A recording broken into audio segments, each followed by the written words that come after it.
Hi, I'm Sierra from Alamo Water Softeners. Today I'm going to show you how to bypass your water softener.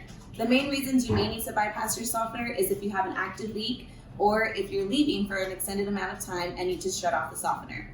So what you're going to do first is locate your bypass valves directly behind your control valve.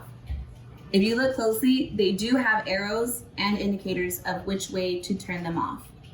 Easiest way to know is you're going to get your left hand arrow, turn it inward, and then you'll get your right hand arrow and turn that one inward as well. Once they are both facing inward, that is going to be the softener completely turned off. You will continue to get water from the city that's coming in, or if you're on a well, you'll still continue to get your well water.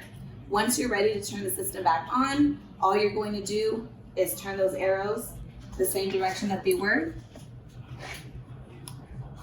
As such, if it was for an active leak, definitely leave them turned off and give us a call so we can schedule a service.